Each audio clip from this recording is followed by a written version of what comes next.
Hello there. Bonjour. We are back after a All very right. long hiatus. A bit too long, realistically. How long has it been? Has it been a couple of weeks? I think it's been a couple of This weeks is since we met your characters. this is episode 1 now, right? So we've had episode -1. We've Yeah. had episode 0. But We've had episode 1.1. Yeah, the YouTube's doesn't show it like that, so I don't know which episode this is. But this is the first proper adventure into Fate. First foray into Fate. I want to talk about how we've never played Fate before, so be mindful of that. But we're gonna give it a good go, and hopefully this will go for a long while because I'm very, very excited. How about you guys? Yeah, looking forward to it. I'm curious. I'm nervous. I'm excited. Forward to get into it. Yeah. Same. I'm excited in a very special way. Having come from D&D, the rules and the character building from the Fate system is just liberating. I suppose is the best way to describe it. Yeah, absolutely. It's like I'm excited for it. We're storytellers at heart, aren't we? Realistically, that's why we've got like a writing club and stuff as well. So like, I think this is a better means of writing a story, whereas D&D is very much a game where like you can win and lose. This is more you can craft a very interesting story using dice rolls as well. So I'm looking forward to it. Should we just get into it? Yeah. That's right. Right, I'm going to read the intro again. I know it was a bit lengthy, but I think it bleeds in quite nicely, and I've sort of added a new sort of thing to it. Right, a Is tribe. it a voice modulator? What? Sorry. Is it a voice modulator? A tribe of people. Oh, I could, but I've lost. I can use a voice Oh modulator. no. So the Right. final thing to add before you get into it is obviously we went into the characters on last episode. You can find a link below, right, Iolo? Once Yeah, you're off find stream. that link below. Eventually, I forgot to do it this instance, but I will put him on. So you got links to the both characters. They're very much in their infancy at the moment, but those links are live. So as they change, you can click on them, and they will have changed with each episode that goes on. Obviously, if you're watching this episode far in the past, then those character sheets might look a bit different. That's why we've got them on hand to show off as well. So we'll show them off on occasion when they become relevant. So, shall we begin? I'll just get into it, shall I? A tribe of purple-skinned beings navigate the hostile lands of their home planet.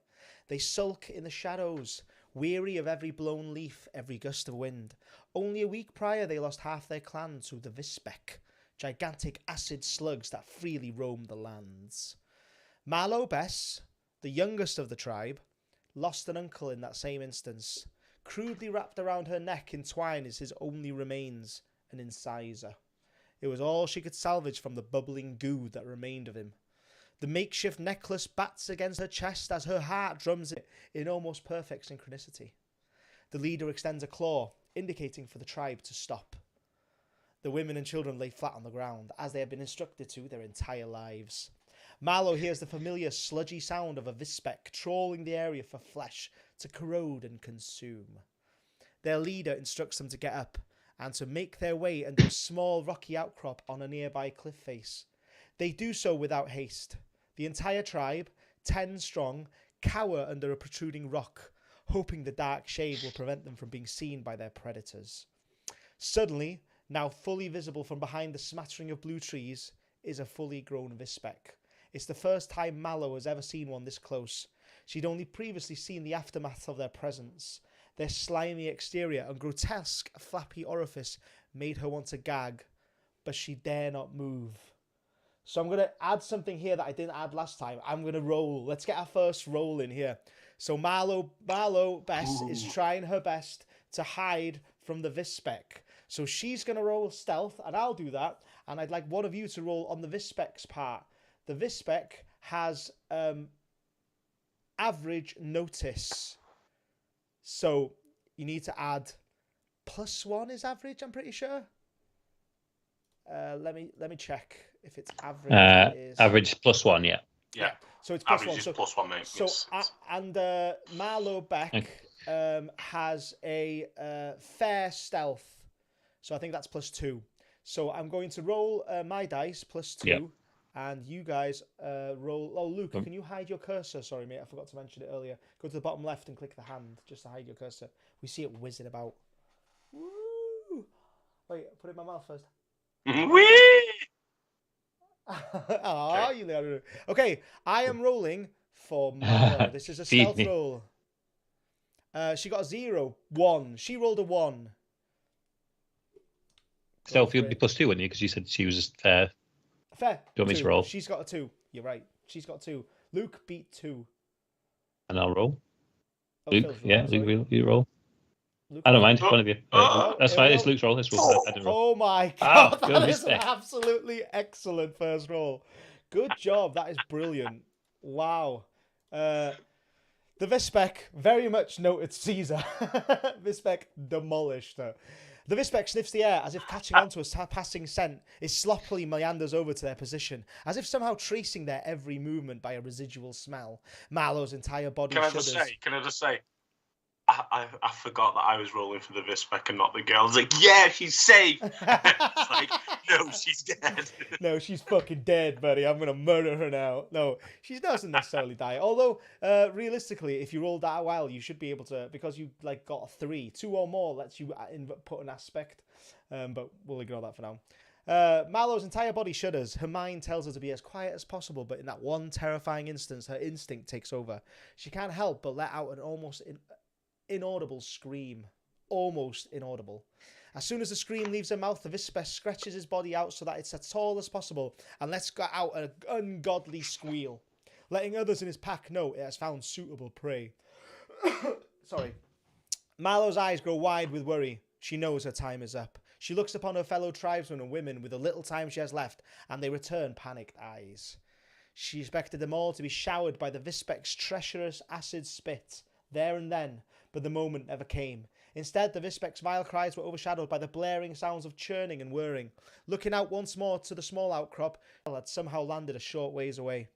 The Vispec, now distracted by the strange thing that landed upon their shores, spits its acid in its direction, but the vile substance bounces away helplessly.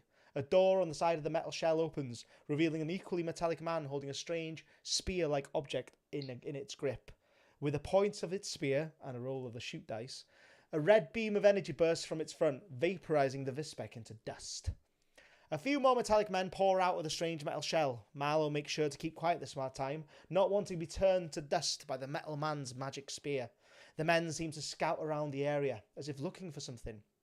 They grab whatever they can pick up, rocks, fauna, debris.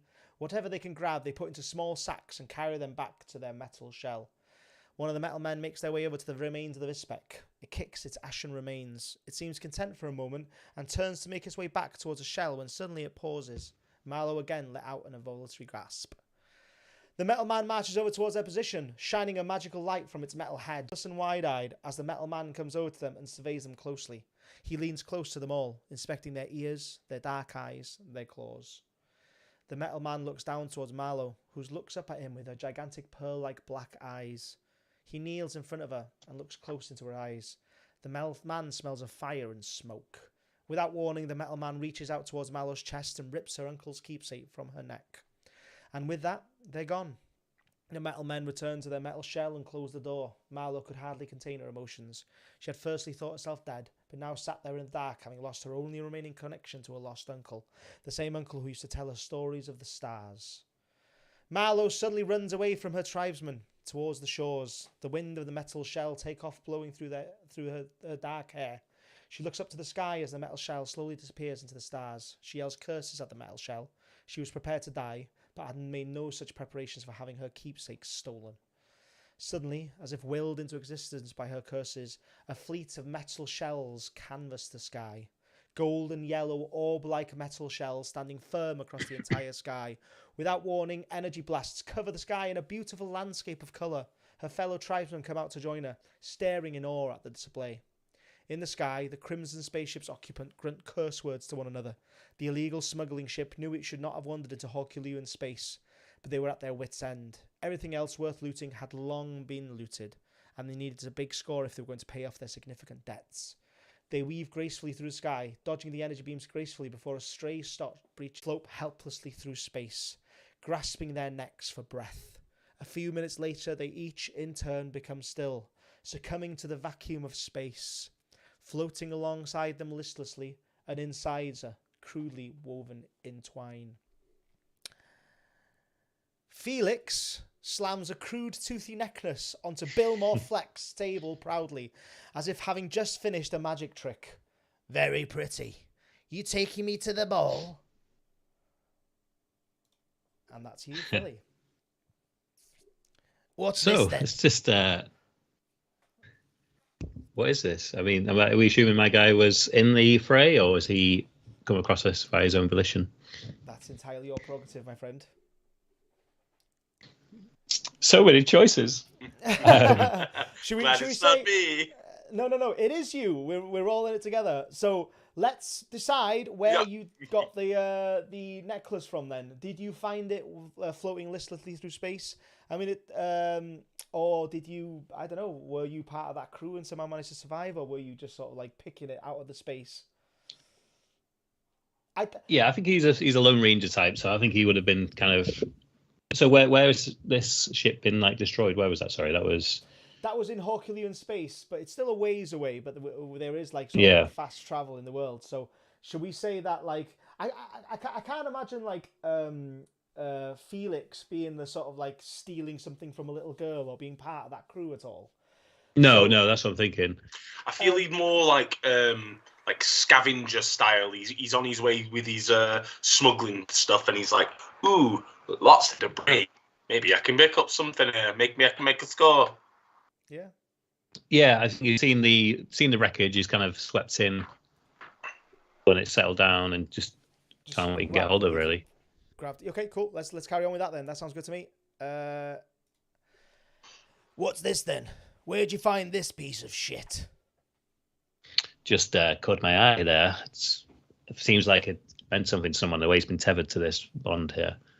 You say it's like a necklace. It's been tied up, hasn't it? You're telling me I send you on a smuggling run to the far reaches of space, and you come back with a tooth attached to twine? If that's how you describe it, then sure. But for me, it was a dangerous operation. I'm just trying to find what I can. It's difficult times out there at the moment. There's a lot of tension out there. I find what I can. You say this means nothing to you? So yeah, it means as much as I can sell it. And you think I can sell a tooth, do you? Have you ever seen a tooth like this before? And he holds it up again, sort of showing a strange angle on it. Bill Morfleck sort of like inspects the tooth and goes, I suppose not. Right, I'll get my analyst on it at the very least. And he sort of tosses it to the side to a sort of like a fellow, but like a goon that he's got to the side that just sort of hurries off and sort of puts it underneath a sort of like not a telescope, a microscopy sort of device that analyzes it for a second. So Felix, how you been? Been a while since I saw you around these parts. I'm just kind of trying to keep my head down, keep him busy. I'll sort of look over towards the analyst guy. Can it be that I don't particularly like this analyst because maybe there's been a previous incident where he's not been particularly helpful to Felix's coin purse? Yeah, no, I'm in for that. Like maybe like he constantly turns. I bought you back those minerals that time that you paid me a pittance for, and it kind of turns out they were worth a fair amount. And your guy sold me short. So make sure he knows what he's doing.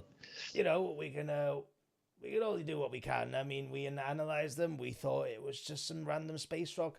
I wasn't to know that they had a very rare mineral in them. I wasn't to know I would get a few credits for them.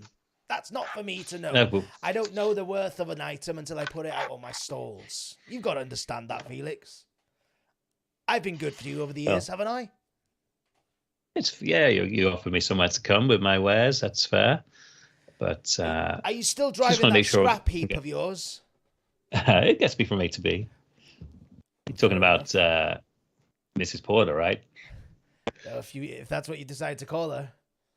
You're the only spacefaring smuggler that I know that calls their spaceship after a Mrs. Why do you choose a cool name? I'm the only spacefarer that's still here. That's why. Mrs. Porter, that's its name. I love it. Mrs. Porter. All will be revealed. All will be revealed. Oh, I look after her. She looks after me. Suddenly the analyst comes back and whispers something in his ear, and Bilbo Fleck grabs the necklace and throws it on the table. Where did you find this? I told you it was in some debris. I Some can't sort of have incident. this. You brought this to Can't me have without it? knowing where you got it. This is an item from Horkiluan space. You know I don't deal with any Horkiluan artifacts. It only brings trouble. I may Take have. it away. I may have drifted, but it's still space. It's all relative. Space. Space, buddy. I have no need for this. I don't need that kind of heat on my operation. Take the tooth Not even away. for 10 credits. Why don't you roll me? I'm gonna go for. Let's see what can we roll with that. What can we roll with that? We got our selection of rolls. I think you're gonna roll a. Is it?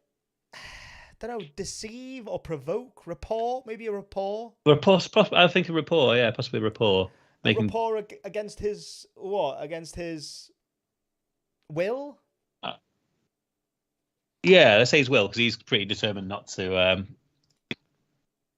Yeah, that's fair. Okay. Yeah, I think. Yeah, give it that a try. Yeah. Okay, cool. Okay, so he's got mediocre will, so I'm rolling for +0. So you need to roll whatever your My rapport is average +1. +1. Okay, so yeah, so you got +1. I've got a 0. So my roll is this. I got a 2. 2. Plus your modifiers. Oh, 0, yes. And then I am destined. 1. Unless you've got something that you want to sort of like add to it somehow magically, I'm not sure. It's entirely up to you. If you want to invoke so it's just obviously we're new at this point, obviously. So I could potentially invoke my charmer aspect to talk him around, couldn't I? Yeah, 100%. I think charmer in this instance would work really, really well. Well, okay, let's do that just for the sake of getting into it, the swing of things, and using the rules a bit. Okay, so you invoke, and let's get your character sheet up. So you invoke your charmer aspect, which you can see there. I think it's just behind him. He has just behind my shoulder. It's my 5th aspect. His shoulder. My bulky shoulder. I can actually hide you. I think. There you go. Hide you. So you're at the very bottom there. You got charmer. So he's got a aspect that he is now going to invoke. Invocation of an aspect allows you to roll again or add +2 to your roll, which is kind of obvious in this instance. I think I'll add +2 to my roll to make it up to 3. So, and then if you want a little bit of seasoning, I just say that I've never led you astray before. You know, I wouldn't bring anything dangerous to you. How's about this? It's important to me that you're able to carry on operating because you're my main man. How's about this, right? You know, you like me. That's very nice. Thank you very much. You know, I like you as well. I've become a big fan of you, Felix, over the years we've traded together. I don't want you to be offended, so I'll give you the 10 credits, but you take that necklace as far away from me as physically possible. How's about that?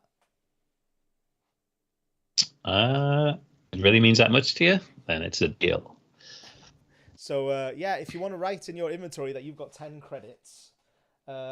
Yes, please. So 10 credits. I just invented a currency there. Do we have any reference to what that means in relative to anything else?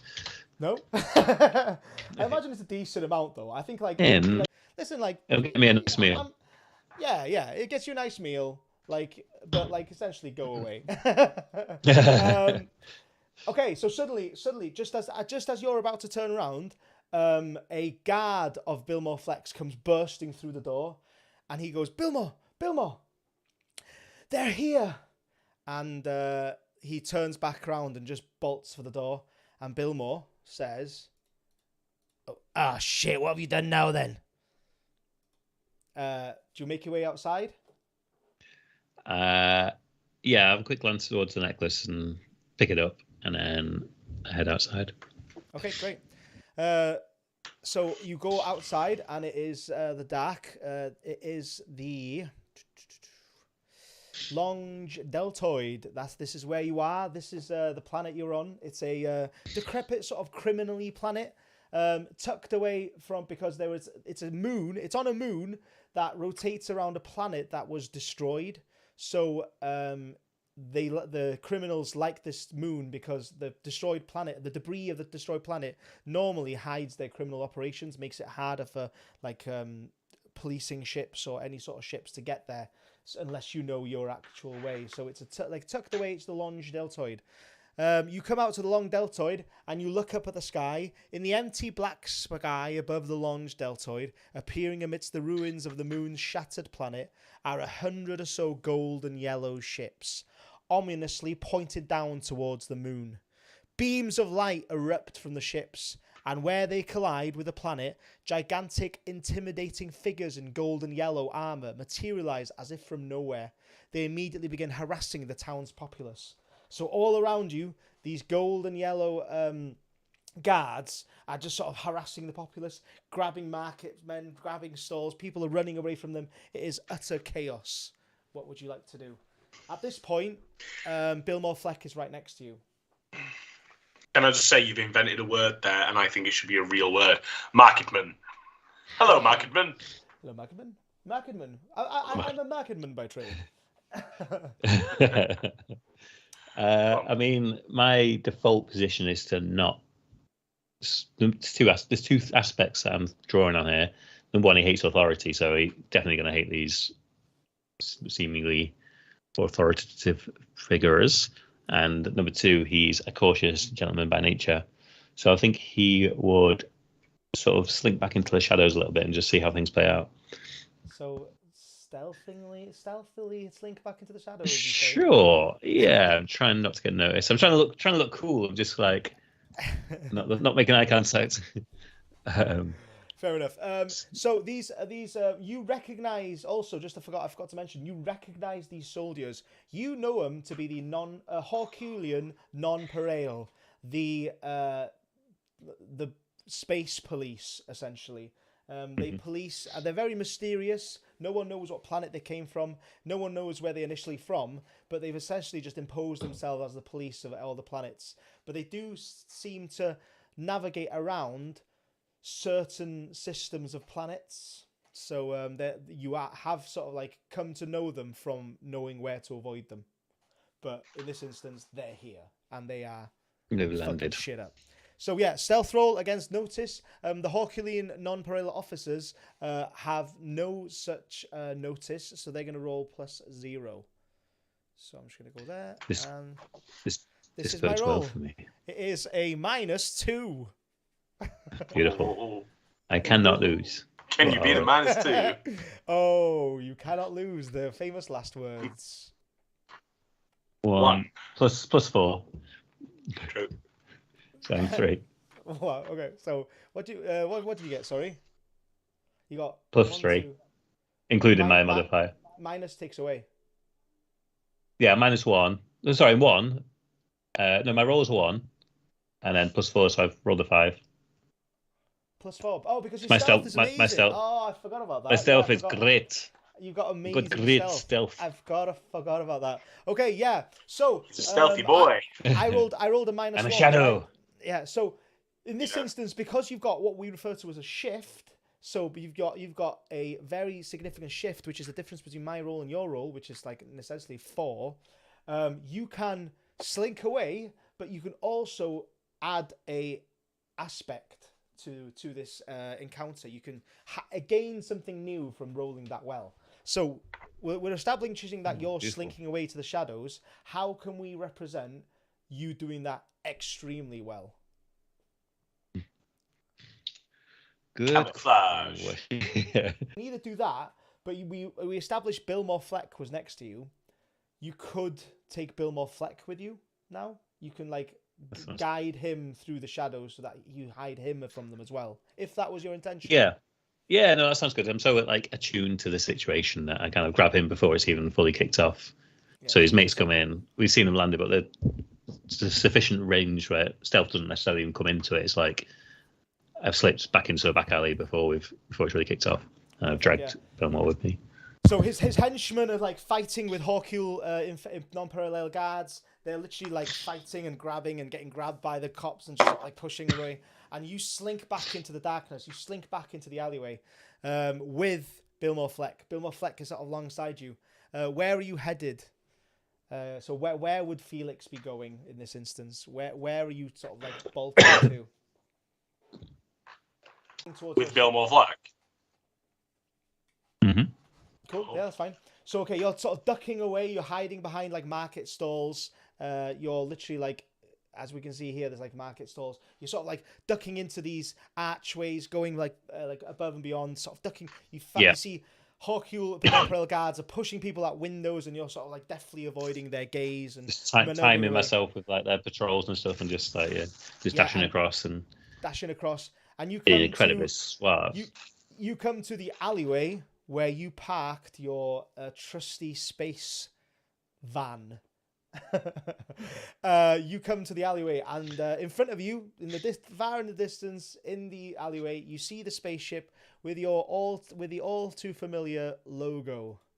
There it is, Mrs. Porter, indicating your van. It used to be previously my cosmic transport van that we modded it. You were in a bit of a scrape that lost it some letters, so you decided to sort of like what's it called? Improvise. And now you've got your loyal spaceship, Mrs. Porter. So at the end of the alleyway, Mrs. Porter is there. And like she fills your eye line, and you just sort of like feel enamored. She's always there for you, Phil. She's always there for you. She's been there through thick and thin for you, Philly. Felix. But in front of her, you've seen two non-parallel guards, Herculean guards, are stood there, sort of like kicking the thrusters and sort of shaking the van, figuring out what the fuck is this thing, and sort of wandering around it.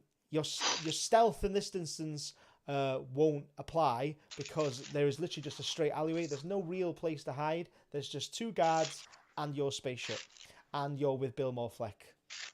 Bill Morfleck sort of like takes you to the side and goes, "Be careful with this lot. They're not to be trusted. They're a mean group. I've seen them decimate towns and villages. We need to take care."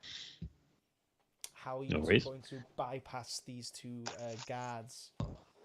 I think it's going to have to be a head-on confrontation. Luke's very briefly excited there. Luke was like, confrontation of words. I'm going to use my diplomacy.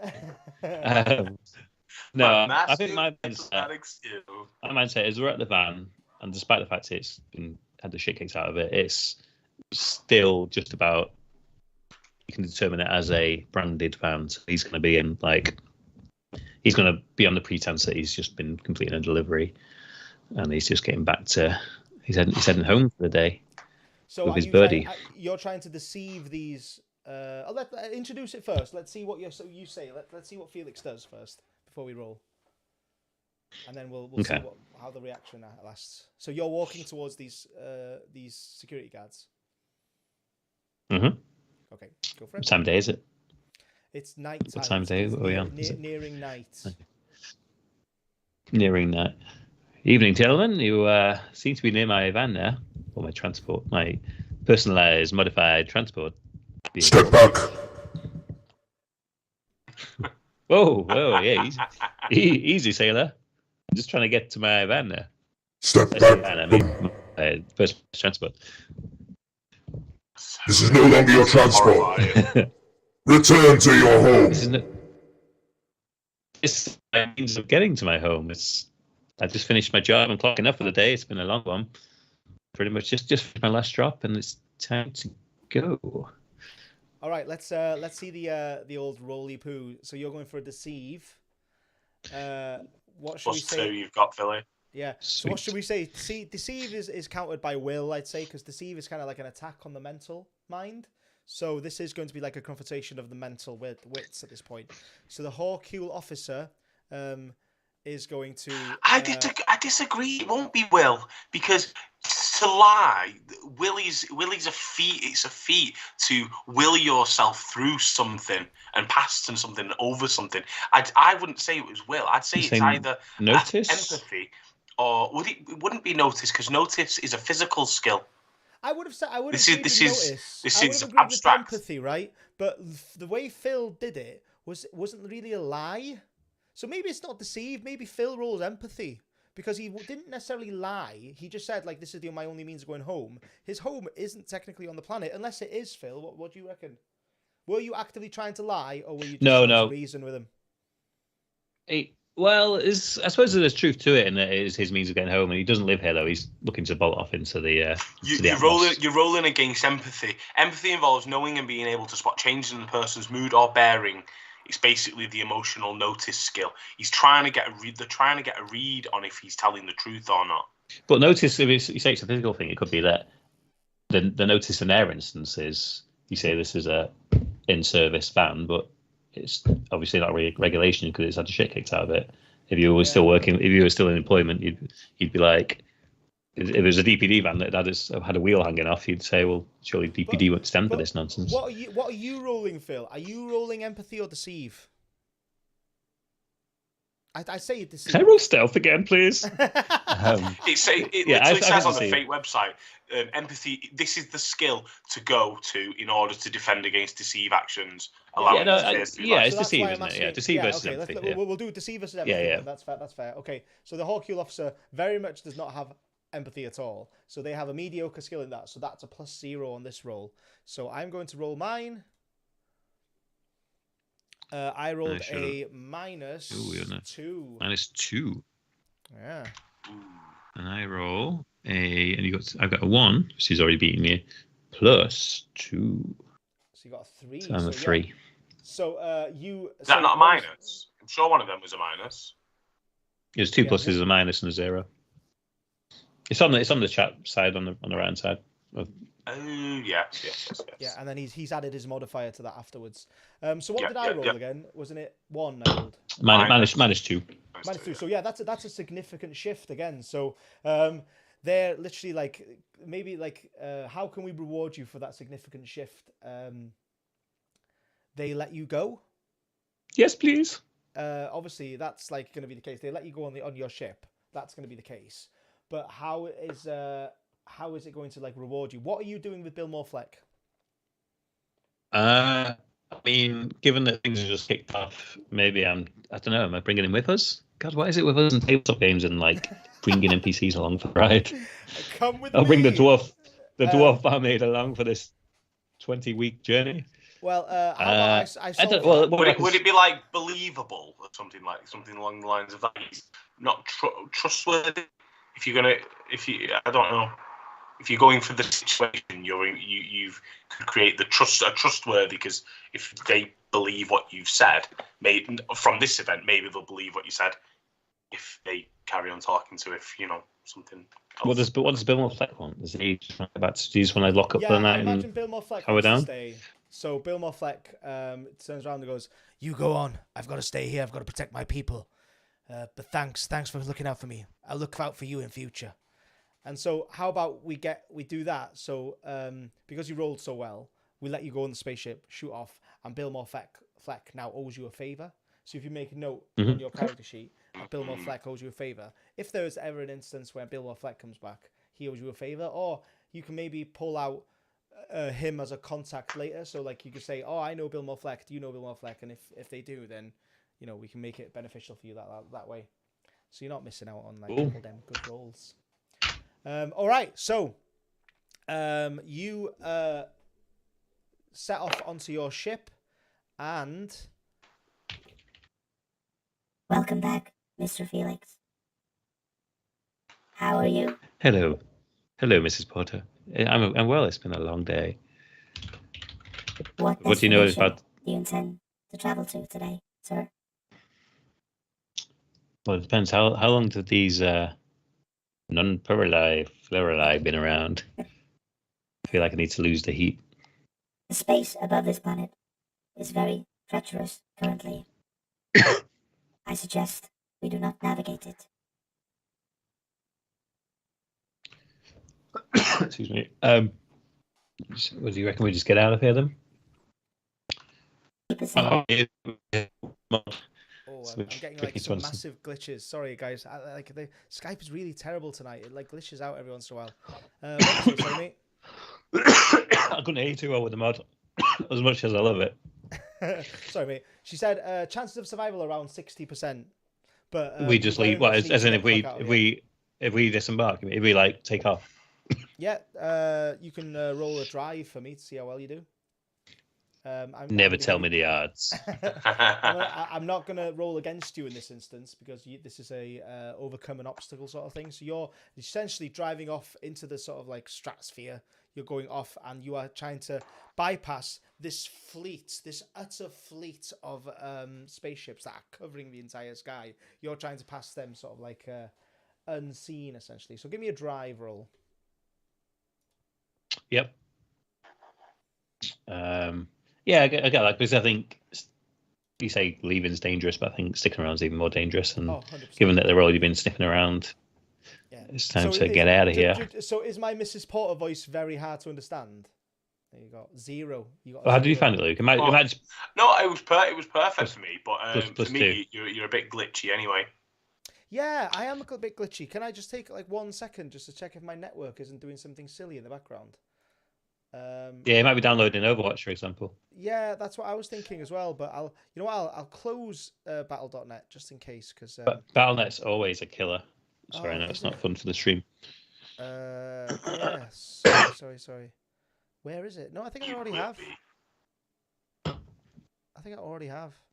Not in your trade. You're in the trade, are you? Okay, I have exited it. So it is officially been exited. Okay, so your roll doesn't do it. I got +2 as well, yeah? He's got a +2. To drive. Mm-hmm. Yeah. But you got a -1. No, got 0. 0. Oh, so you got 2. Okay, so it does do it. Okay, so fair enough. So you shoot off into the sky, into the stratosphere, and as you sort of like float through the ship, you see all these sort of golden yellow ships just sort of slowly turn towards you. And suddenly, the voice from your ship, hopefully now understandable, says... Error. Corruption of data from external source. Error. Terminate transfer immediately. All ships. Deviancy downloaded. Oh boy, are those laser beams? I freaking love laser beams. Glory and death, let's go. Deliver unto me your delicious beamy goodness. I start tapping at my dials like, Mrs. Porter, what's going on? Your ship starts sort of like driving uncontrollably. Let's go! Us versus the Herculean army. We can do this, bro! I just kind of grasp the manual controls and just trying to like redivert it and like just staring aghast at the dashboard. Like, what are you doing, Mrs. Porter? This isn't the deal. Come on, don't be such a buzzkill. Let's do this. Let's go out in a blaze of glory. What are we doing? Shards of me will be everywhere. And as she tugs the other way, and you're slowly making your way towards the Herculean army, who are like essentially training their turrets on you. So you're this tiny ship, and these gigantic gold and yellow ships are pointing their guns at you. What do you do, Philly? So it looks like in for a penny, in for a pound, Mrs. Porter, you crazy bitch. increase thrusters to full. Are you going for it? I fucking love it. We have to roll this somehow. So how are we gonna do another drive roll? But that's a bit boring to do subsequent drive rolls. How can we do this? Can we? Is there? So what's beyond like the barrier of? So beyond ships? The barrier of the ships is just essentially free space. It's just free space there. There's nothing there. Yeah. So you can make a break for it in between. So you can go full thrusters and just try and fucking outrun the blasters. Or do it. I think you do a notice roll. Why? Notice? How come? I think you do a notice because everybody's going to be looking at him, and he's going to need to be, if they're going to shoot him or if they've got their guns trained on him, he's going to need to be on such heightened awareness. Because if he does decide to make this, because I feel like he shouldn't have to drive again. Well, rather than notice roll, how about I use my stunt, which is a notice tied ability, which is danger sense. You have enormous preternatural capacity for detecting danger. Your notice. That's mine. Am I yours? Sorry, mate. Keep doing this. I'm going to close you. Get over there. I'm going to use my ability to. Yeah, no, it's fine. Let's do drive again. Cool. I think it's the only appropriate one. Because now you're going to. What are you doing, Phil? What are you going to do? Are you going to try and avoid them and go into the space perhaps beyond them? Yeah, I'm just bolting it through. I'm just like full throttle. Perfect. The only other thing I could have is my aspects of eyes on the prize, with the prize being kind of freedom beyond the eyes on the prize is good. But it's but the prize is escape. Yeah, the prize is getting. I'm gonna give you that. I'm gonna get you to roll against these ships though, and I'm gonna get the ships to roll notice, Luke. So it's like the ships are trying their best to sort of like target, or maybe shoot. No, shoot is so much more appropriate. Because they're gonna try and shoot you. One. I know. I was going to say, looking back now, if Phil rolled notice, it's like they roll shoot. You notice they're shooting you. You notice yourself dying. Yeah. I investigate the bullets.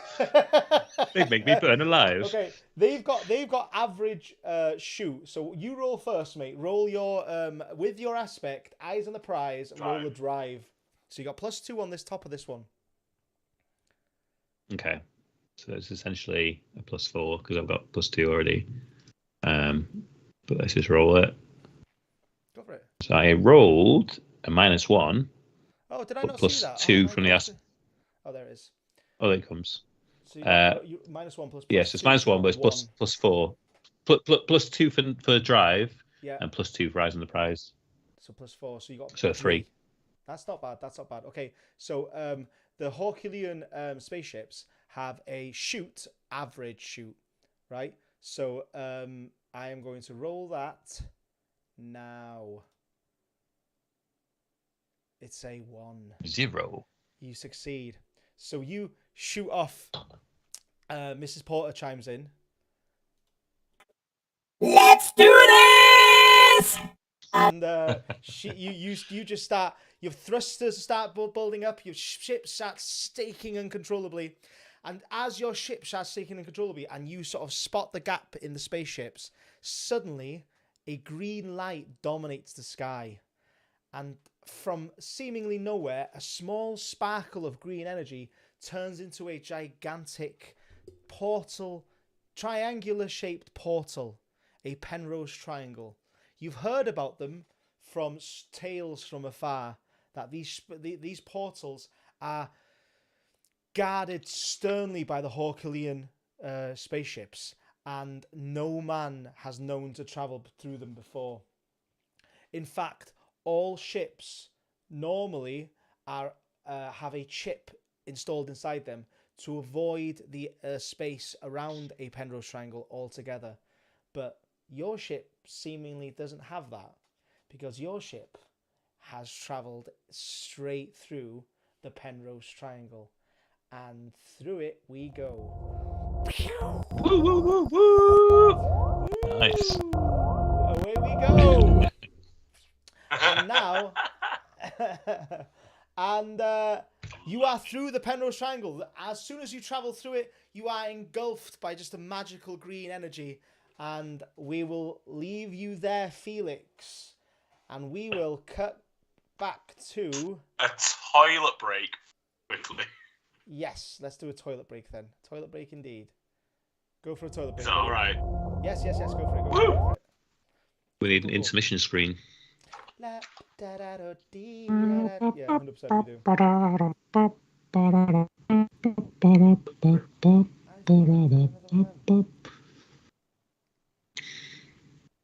Maybe not. I thought I had. Never mind. I'm just like That was fun, man. How did that play out? What you were expecting? Was that? That was good. Yeah, literally all I had was that you were gonna come across spaceships in the sky. Pretty much, like everything else was like off the cuff with us. So I quite like it. I quite like that I don't have to plan as much. It's kind of like it works to my mind's favor, where like I think of scenes. So I think of like, oh, you might do this and you might do that or whatever. So all I saw in that scene was your interaction with Bill Morfleck, you making your way to the spaceship, to your spaceship, and having 2 guards stand there, and you traveling through space and somehow trying to navigate past them and accidentally going through the portal. So that's all I had.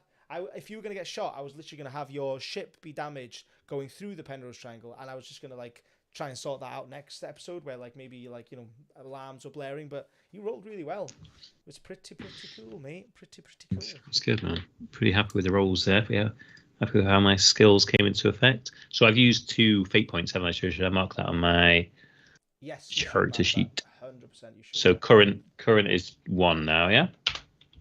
Yep. Current is 1. I am just fiddling with stuff.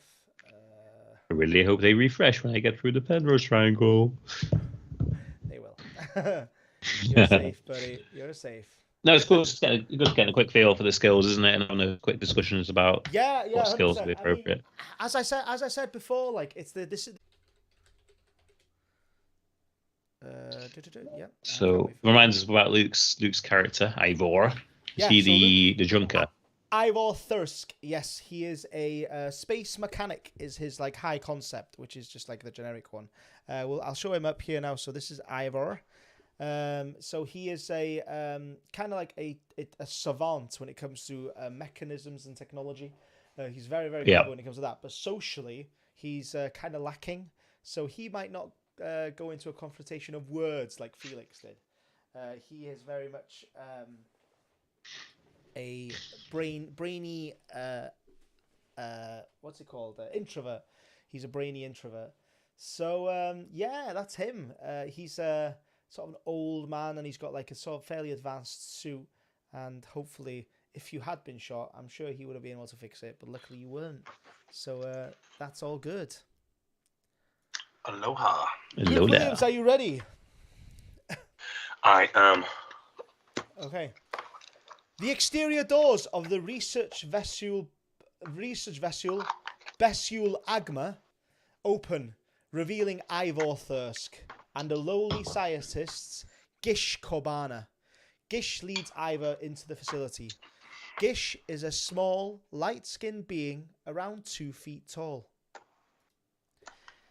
Thank you for your help. Mr. Thirsk, we weren't originally sure where to turn. We Urbano people tend not to favour bringing in outside help, but your services came highly recommended. The work you did on the sewage systems of Archipelago are to be commended, sir. You're welcome. We have found that we have some problems with our ship's mechanics of late. We've had some odd vibrations on the left side of our vessel, meaning that some of our research has been contaminated. We would really appreciate it if you had a look. Okay, let's do it. Man of little words. I love it. You're playing him very well. So Gish leads you through the spaceship. It's a science vessel, and you walk past sort of like glass-fronted offices full of like meetings going on. Very stressful meetings. These people are talking like in very sort of hushed, sort of like aggressive tones. And there's a fair few on your left-hand side. There's loads of research stations where people are working on computers and like playing around with chemicals. And as you walk by the large front window of the ship, you see the target of their research, a Penrose Triangle, as seen before. Not the same one. This is in a different area of space. But you see that they have various sort of like robotics on the outside of their ship, leading sort of like close to the Penrose Triangle, as if they're sort of taking samples from the Penrose Triangle. You're in awe of the Penrose Triangle, and your natural intellect and curiosity is just sort of like, just looks into it with wonder. But he leads you past that and into a hallway where on the floor there's a small hatch. He opens the small hatch, and there's a ladder leading down to the sort of like the belly of the ship, where there's loads of pipes and loads of wires, where an atmosphere you're very much familiar with. And Gish says, I apologise for the tight squeeze. It's just down here, sir. The relevant section of the ship is just down here if you would like to follow me. Okay.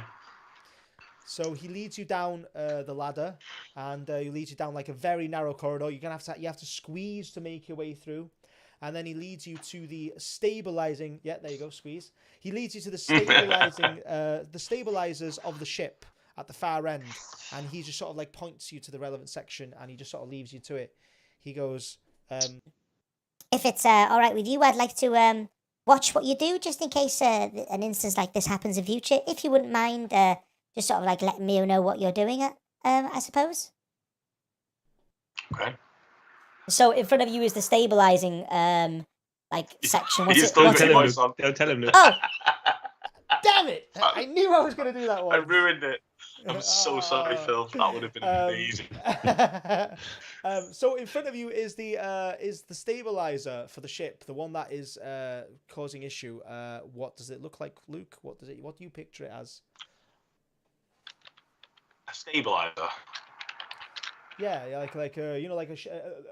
this research ship. It's very important that this research ship stays like away from the Penrose Triangle. So it's got like stabilizers that like keep it afloat and keep it like in the same position, because they don't want to damage any of the research samples. So they don't want to get too close, don't want to get too far. They want to be able to be perfectly still. So this functions as a means for the ship to like let off small bursts to make sure that it's constantly still.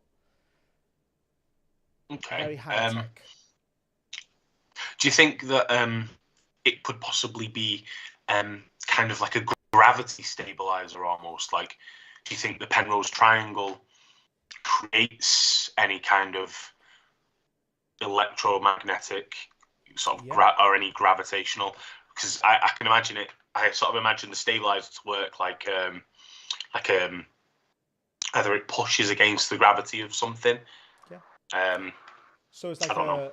Yeah, I'm in for that. I like the idea that like these scientists. Or did you want it to be like a proper, like a stabilizer, like literally that keeps it like in a plane? Maybe that's more interesting, because we can play around with the energy of portals a bit later on. So I think this is just like science vessel. I don't like. I prefer the idea that they are researching something that they don't know what it is, more than they know enough about it to harvest its energy. So it's like very much in its infancy. So I'd say it was, as you said, like stabilize, like rockets. Literally just keep it. Yeah, okay. Well, you tell me what it looks like. I'm not very au fait with all I'm picturing is like tubes and sort of wires and like a variety of like pneumatics that just go back up and down, and you just hear like every once in a while you hear like a. So like just like letting out air to stabilize the ship. But every once in a while, I guess. Every once in a while, there is a. So I'm actually. We keep doing it. You go. I forgot what I was going to say now. Go. So every once in a while, there is like an intense shudder that reverberates through the spaceship. And you, with your keen intellect, determine that this is the root cause of it. Do you want to roll me a crafts roll for me, please? A crafts roll? Yes, please. Okay. I have crafts. I am +4 for crafts. That's quite nice. Crafty motherfucker. Okay, let's go. Oh, that's a 4. All right, that's not bad. Fair play to you. So yeah. So with that roll, you determine.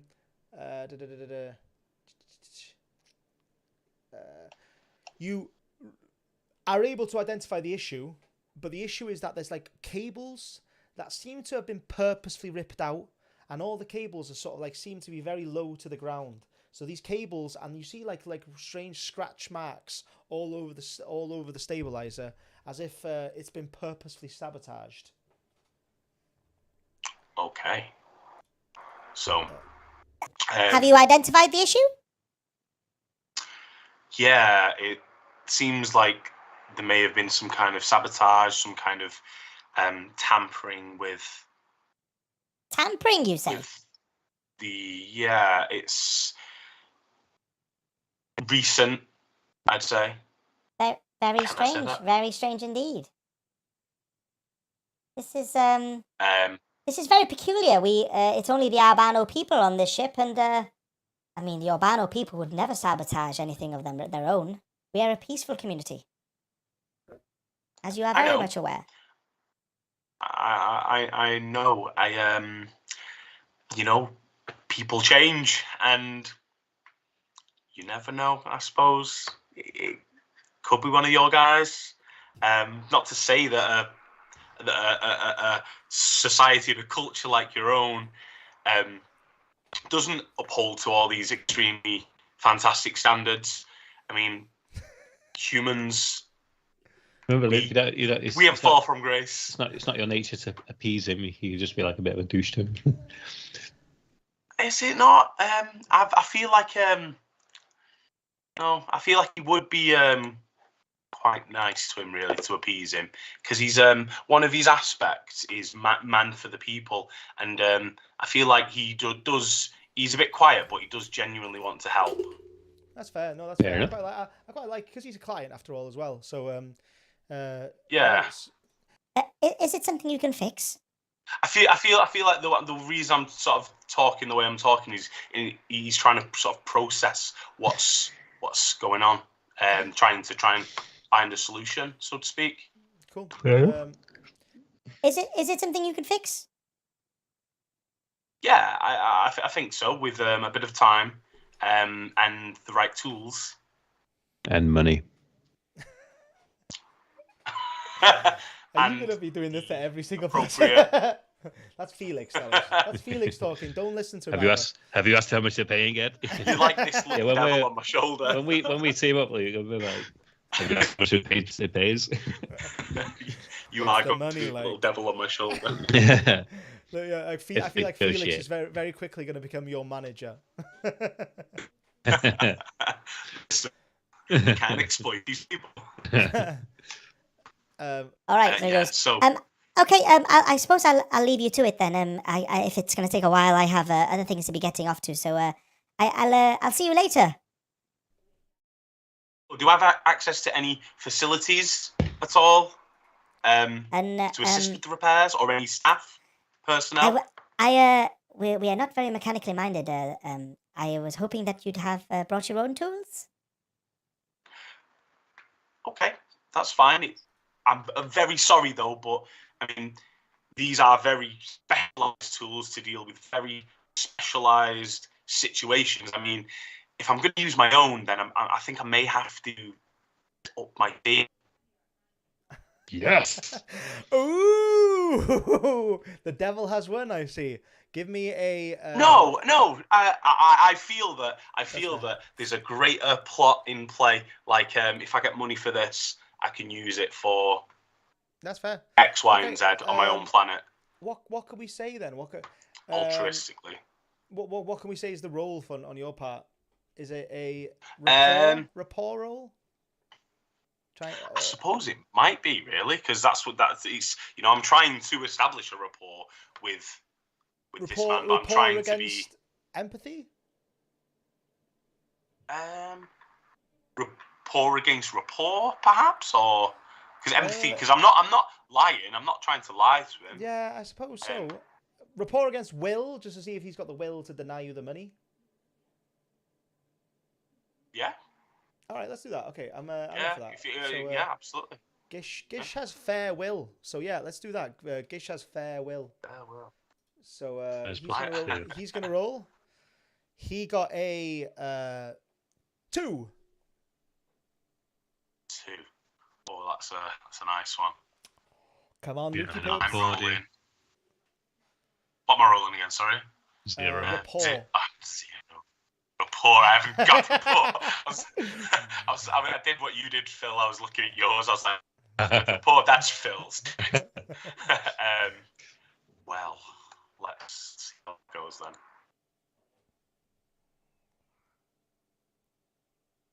-1. Yes, I've got my first failure. Yes. Wait, I feel like the reason that he's failed would possibly because he feels like even though he would be using that money to do a good thing, by extorting someone, it's not a good. It's a bad thing for him to do. He feels guilt for it, so he gives up on his lie. Okay, so can we say that you're gonna invoke Man of the People? Yes, I could do that. That's not a bad idea. Yes, that's not a bad idea. Yes, please. That will give me +3. No, that will give me 2. Ooh, it'll be a matched. How do you deal with a matched roll? No. Evoking just immediately makes it a loss. Compelling. So like you are denying yourself this win to gain an aspect, because the man and the people in you would say that you are. I like it. Yeah.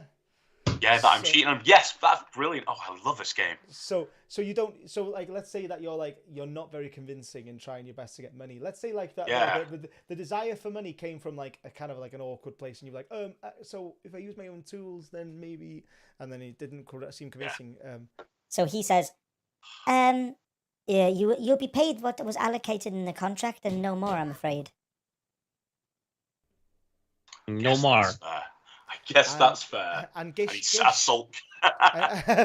Fine. And Gish wanders off. Gish wanders back into the spaceship. He goes up the ladder and up that trap, and you are left alone with your machines, as you are very comfortable with. So you are now amongst your machinery. So you get your stuff out of your belt. So I whip out my. I've got in my inventory my mechanics pack. Cool. And I start to sort of, I suppose, tweak the machinery. Okay. I'm not going to get you to roll for this, because this is definitely something that you should be able to do. I mean, this is something. Yes, space mechanics, my high concept. Hell yeah! Like, I'm not going to get you to roll for things that you 100% should do. We are going to say that you do that, and it takes you like the best part of an hour, let's say. So you reconnect some wires, and you sort of you clean up you add some oil to the pneumatics, and so on and so forth. And you've now successfully fixed the stabilizers. There's no intermittent rumbling now. You have fixed the stabilizer. What would you like to do next? I would like to go back and look at the Penrose Triangle. Okay. So you go back up the ladder, and you are now at the front of the spaceship, and you just gaze out at this absolutely amazing Penrose Triangle in front of you. This strange, almost impossible triangular shape with its center just seemingly going off to a green point far, far in the distance. And it's almost drawing your eye in.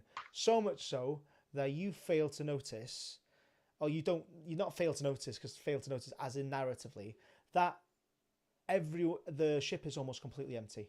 There is no one aboard. All the people that were working on the computers earlier, gone. All the meeting rooms completely empty. There is no one in the spaceship. Okay. So, can you invoke an aspect? Can I invoke? Because I feel like my character would be. He's got the aspect obsessive, and I feel like seeing the Penrose Triangle as sort of sparked something in him, and I feel like this is going to be his kind of almost like a drive to try and understand. That's fine. So, I feel like that's just narrative. That is just something that you're going to do. So I wouldn't necessarily need to feel you need to invoke an aspect for that. That's just your character. That's just the intention of your character. Can you invoke one to get a 3+2 later? No. Oh. I'm sorry. I'm just separating from D&D. We need to surgically remove that from you, Luke Williams. No. Yeah, it's metagame drive. I mean, this is something that will inherently be there. That's why I made you pass a window with the Penrose Triangle, because I knew your character was inherently obsessive and something would trigger you there. But the ship is empty. That's completely empty. Okay. Your inherent sense of danger, though, isn't there. Yeah. You don't feel my inherent. So I feel like nothing's out there to harm me. No. There's just nothing. There's nothing out there to harm you. There's just nothing. But you're left. Because that's what the sun is, isn't it? Yeah. Dangerous. I'm sorry. Go on. So there is nothing. So what would you like to do? You are on this completely empty spaceship. There are more rooms in the back of the spaceship, but this area of the spaceship is empty at the moment. I feel like you definitely have become aware of that. I think he's instantly going to do is I kind of find it a terminal. Is there any kind of terminal on the ship that I can see? Yeah, there's a terminal attached to the wall, like a circular terminal that looks like a computer screen. So I feel like a space mechanic would have some kind of familiarity with the ability to hack electrical systems. Yeah. So because to access security cameras. Are you going to invoke your space mechanic aspect? Yes. So if I can I invoke that to what you're going to make me roll against now to what I imagine hack in? Yeah. I think I'm going to make it What a would that be? crafts roll. Ooh. Oh. And I'm Crafts, going to make I like it. I'm just going to make Let's it go. a straight difficulty modifier. So just roll me crafts, please. Okay. Bosh. That'll do it. 1. 1, but you've got a +2 with your invocation, so it's Plus 3. 3. Bro. And you should have crafts modifier anyway. Oh, that's Plus plus 4. So Yeah, that was a ridiculous roll. all the crafts. So you just literally type one button on this keyboard and it just says successfully hacked. Or maybe I'll turn the thing on. It's like, or it's already logged in. Like the guy was like never asked for login earlier, and he's just like, oh, I actually didn't have to do that. I've used all of my to open this. And there's like an icon in the middle of the screen that just says security camera feed. So yeah, you look through the computers and you see moments earlier, so you know that there were people in the there an hour ago, but there isn't people now. So you just like concentrate on the span of the last hour, and over the span of the last hour, you see a single Urbano person run to everyone in the front, panicked and sort of gesturing towards them to come to a room at the far back of the spaceship. So they have all congregated in this room at the very far back of the spaceship, and you have determined that. Can I see them? It's like a meeting space at the very far back, so it's a walk away. You can't see them at the moment, no, but you can go there. As in on the cameras, is there a camera in there? Oh, yeah, so there is a camera in there, yeah. There's a camera in there, and it just shows everyone really tightly cramped into a meeting room being spoken to by what looks like the leader of this spaceship. Okay. So, is there an audio feed? There is not. I suppose I should go see what's up. Okay. Maybe there's an emergency. So yeah, you walk towards this meeting room and you see like the silhouettes through the curtain to the drawn blinds of like loads of 2 feet tall people just congregated in this meeting hall. Are you just going to enter? No, I'm going to sort of hold back a little bit and just listen. Okay, yeah. So you hold back and listen, and in the meeting area you hear the sound of the head of Urbano person speaking to his people. Oh, that's a very loud sound there. Sorry. We have come upon dire news, I'm afraid. We've lost all contact with our nearby homeworld. The last transmission received was the following. And he presses play seemingly on a device. You can't see it, you can just only hear this. Killing en masse. Urbano, just like them. It's... And he clicks the recorder. And he goes... unfortunately, that's the last transmission we have received from our homeworld, and we have yet to hear anything else. If everyone could just calm down, and like there's like loads of kerfuffle in the meeting room now. He's like, oh, blah, blah, blah, blah, blah. All these little cute little voices are just sort of like chiming in, so they're actually going. But there's like a kerfuffle in this meeting room. But you determine that like that's the main issue essentially, is that they've lost contact with their homeworld and they've gathered everyone on the spaceship to tell them. Okay. What's happening now? So they've all heard that news. They're seemingly like talking panicked amongst themselves. There's no really like nothing planned to do anything. The meeting head sort of calms down. We just need to calm down. We are trying to establish contact. Please, everyone, just resume what you were doing. We will get in touch with you if there is any news. And there's still this panic talking. No one seems to want to leave the meeting room. Sort of, I just sort of slowly pop my head in and sort of just say, not obviously wanting to sort of rock the boat really. So I could have a look at your communication system. The head goes, who are you? You're not Urbano. Who is this?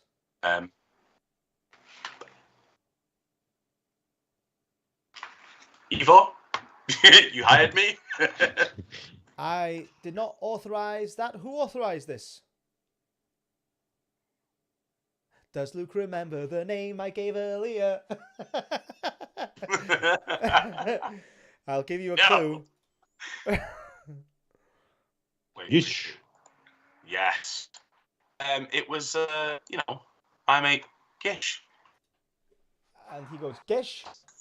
Gish? Gish Did you Cabana. authorize this? Gish Cabano? Gish? And everyone seems to be sort of looking around themselves, trying to find Gish. And Gish is nowhere to be found. Gish Corbano. He is missing.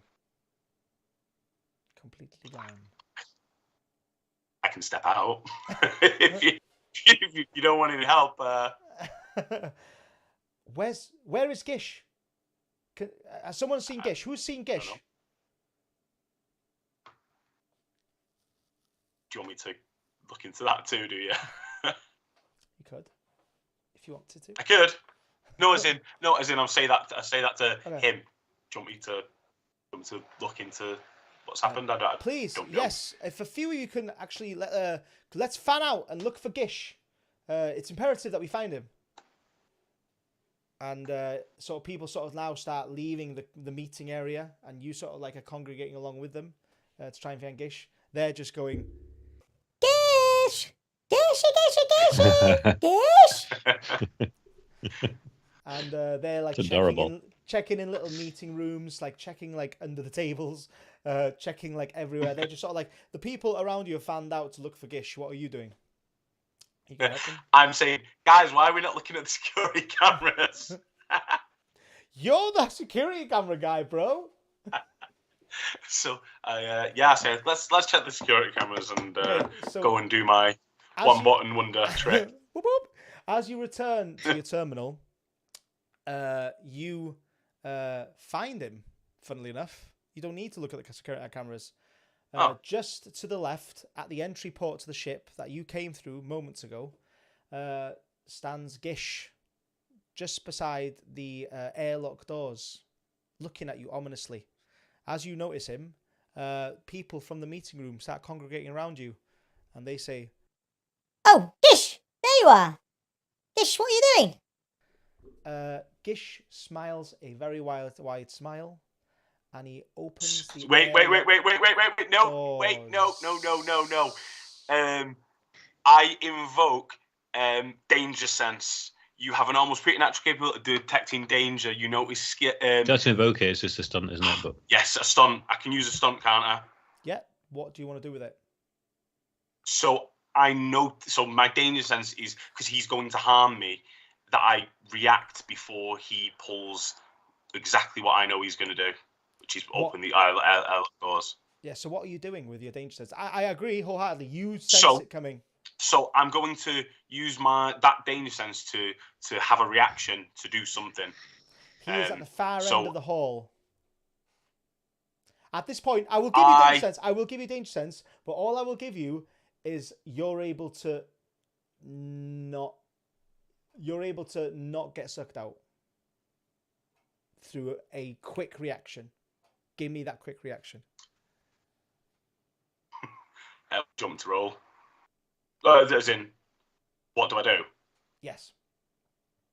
Okay, so I immediately see that he's got his hand. So as you can see, he's got his hand on the lever that you pull down, and I grab onto. Is there any railing or anything?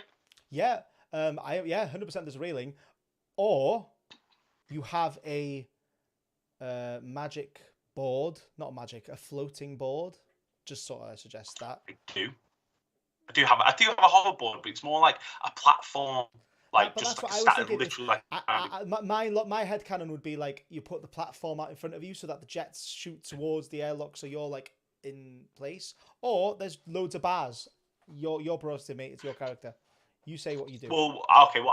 Let's discuss. Is it more cooler for you to clutch onto something as the airlock doors open and you're like almost flying out, or is it like a board thing? What do you guys prefer? What do you think is the coolest sort of image narratively? I'm aware of the time, by the way, so like we will get there. Sorry. Oh gosh, I did not even realise. I don't know. I feel like because it's a split-second thing, I don't think he'd have time because I feel like the board would need almost turning on. I don't think he'd be like, fired up. and it's on his back, and I imagine like I quite like the danger sense just makes you grab something. I quite like that visual. Well, what I'm not going to necessarily grab it. I imagine that I've had, because of what his sort of past history is, he's had instances of, say, things collapsing from under him. So he's got one of those belts, which, you know, like astronauts have, like a harness belt, like a carabiner, and he like clips it straight onto a handle or something. Cool. That sounds awesome to me. Can I reach out and try and grab someone as he does it? Yeah, 100%. Man of the people as he is. So yeah, I'm gonna get you to do that. That's a totally success. That's a stunt in my mind. So he pulls the lever, the airlock doors open, and the air in the ship just flies out. All these gish just start flying out into space. They're not wearing any sort of protection equipment, so you just see their faces sort of like grow big. Hello? I'm going to need a sound description of that gish crying out, please.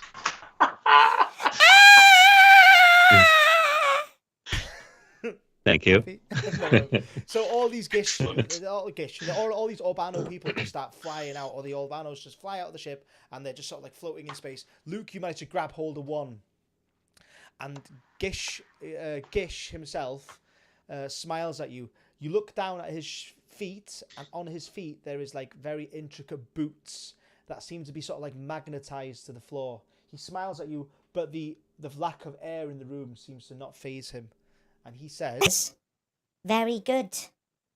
I was hoping you would teach me how to further sabotage the stabilizers, but unfortunately you grew far too suspicious of my sabotage. And I had to do this. You realize this is your doing." You saved the saboteur. No. Hang on, did I save him? No. This is Gish standing next to the thing. Sorry. You're still clutching onto the Albano in your hands, although the lack of air is affecting him now.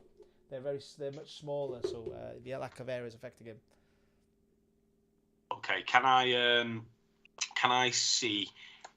So I imagine like possibly, Yolo, you might get this. Imagine like Dead Space. Dead Space 2. You have to throw things like these like an emergency red like what is it like? It's like a red thing, and you throw something at it, and like blast doors come down. Yeah, okay, I'm in for that. Do it. Would you expect the ship to have blast doors of some kind? Yeah. I imagine there to be like a fail-safe for if the airlock doors open, and let's make it a button. Yeah. So let's roll for you to throw. Are you throwing something at the button? Your hands are kind of full. Yeah, hands are kind of. I throw the Albano. No, I don't. I love it. Meant for the people. No, I don't throw the Albano. You. So I mean, there is a fail-safe, but like. No, I've got two hands because I'm buckled on. I've got the Albano in one hand and I've got free hand. How? You got Albano in one hand and you're clutching onto a pipe? No, I'm not. I've got my belt. I said I've got my belt onto it, my carabiner thing. Oh, is that what we established? Sorry, my Skype. Yeah, sorry. I said instead of holding onto it, I clip like a belt type thing onto it. Here's my narrative interjection here, okay? Right? You're going to make me kill the No, I'm not. But like, this is your man of the people on show now. You are at the like you could stop the airlock doors easily, but you are not willing to let this Urbano go because you're a man of the people. You're gonna save one of them at the very least. And so I quite like the idea of you clutching onto one side with this Urbano. The option is to let go of the Urbano so you can throw something, but you're not going to do that because you're a man of the people. You're going to save this one Urbano person. How do you think about that? Let's discuss it. Or you're belted in, you're holding onto the gish, you throw it, and then we have like a conversation with you and nameless Urbano. You, Gish, the bad guy, and the other Urbano that just happens to be there. Hey guys, I'll just stand over here.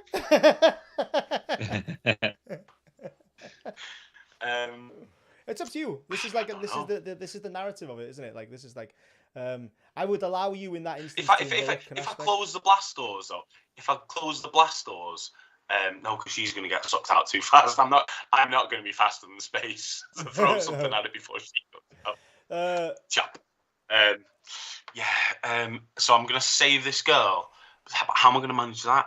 I imagine I'd have to climb into a different room, perhaps, to seal off the doors of another room. Yeah. So if I'm going to leave the hatch open. Okay. So say I'm belted in and I use my hoverboard to, like you said, to perch myself. Yeah. And sort of push. Could I, like, imagine it's out and I'm on it and it's against the, it's like you said, it's pushing against where the airlock would be. Could I push myself over sort of to a door there or something? Yeah, 100%. Let's say you do that. That sounds reasonable to me. I'm not going to get you to roll that because, I mean, it's a part of your kit. So, yeah. So you roll over to, like, the bit long corridor leading back to the meeting room and you manage to sort of, like, you're now next to the door, to a door leading to a room now, essentially. Okay. So can I go into that room? Yeah, you can go into that room and like lock the doors. Okay. Yeah, you lock so the doors. I use the screen say for the door or the controls. Can I close that door to make obviously because there's a vacuum out there. Yeah. So yeah, you're essentially closing the airlock on this room. Are you going to be in the room when it closes, or are you going to stay outside the room? I'm gonna establish that you've got like an automatic thing that covered your mouth to let you breathe. For part as your like. Quite possibly, if I'm working with like sort of corrosants and there'd be fumes there, that it seems like a reasonable thing to have. Yeah, if there was like damage to your spaceship, then like it would just go like straight up. So, what side of the room are you going to be? Are you just going to save this girl and then try to sort of like tackle Gish, or are you going to just hide away? I'm gonna put her in the room and then come back to try and seal off the airlock. Cool. Okay, so you come out and you're on your spaceship, and as you sort of like try and seal the airlock, you see Gish navigating to the front controls, and he says, "Soon, we will be everywhere. We will be one with everyone, and we will spread untold death across this universe." And he begins to navigate to the navigation controls at the very front of the ship and starts pressing buttons. And you, as an expert on this kind of thing, recognize that he's trying to propel the ship into the Penrose Triangle.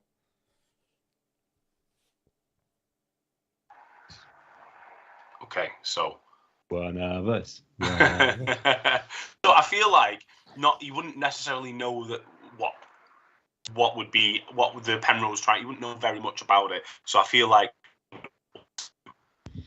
avoid that. But would you want to do it at the expense of? Because I imagine if are all the of that race dead? All of the what am I saying? The people, the crew, are all the crew dead? Yeah, they're dead pretty much. Yeah. All the Urbano are dead. Oh my gosh, that's horrible. You saved one. You saved a one. Didn't you hear them die? It was glorious. Oh my gosh, all of them are gone. That's horrendous. Oh, actually, that was the wrong one. So that was scary. It's gonna hold my dreams. Sweet dreams, Philly. Where is Gith now? Gish is at the controls, and he's looking back at you, and you're navigating with your board. Well, the airlock door is open, and he's got these boots that are magnetizing him to the floor. I feel like it'd be the priority to get those doors closed more than anything. Okay. Because everybody will die, and he's over there. Well, everyone isn't there. There's no one there to die. Sorry. The other Urbano and I would die, and he would die if if I didn't close the airlock doors. So I'm gonna get as rid I of said, stop. the lack of air seems to not affect Gish. But it affects me. It'll affect me. But you've got this mask on. Oh yeah, it just lets me breathe.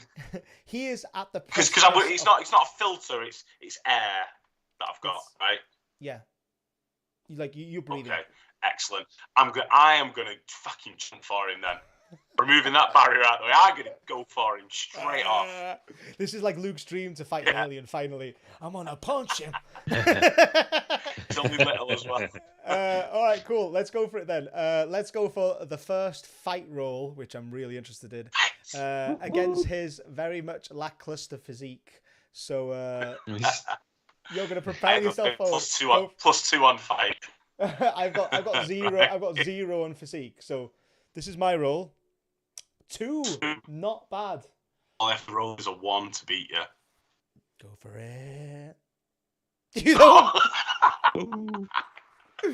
Oh, is there an invocation you can put? Is there an invocation in the works here? Do you want to try an invocation or something, or are you happy?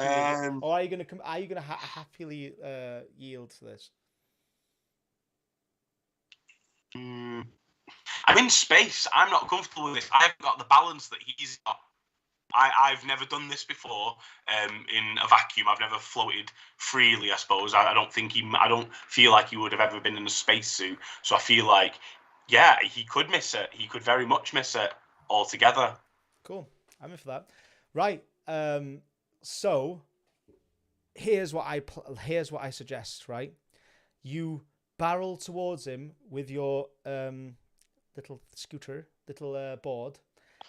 And with the intention of sort of like tackling him to the ground, but you miss him completely and you burst through the glass at the front of the ship and get sucked into the Penrose Triangle. I'm gone. So Ivor just launches himself towards this Gish, and the Gish just manages to avoid him deftly. In avoiding you, though, he accidentally trips up on the navigation controls, turning the ship away from the Penrose Triangle as you smash through the window and fly into the Penrose Triangle. And you are enveloped by the lovely green glow. And that's us. You are both now enveloped by the glow of a Penrose Triangle, warping you to God's knows where, and you are just sort of like floating through the space, being sucked through. Luke, you experience it sort of like more head-on than Phil, who's in his comfortable Miss Porter spaceship. And as you are sort of like looking around you, Felix, in your Miss Porter spaceship, you hear a thud on your windscreen, and a space mechanic has collided with the windscreen of your vessel. And that's where we're going to end it.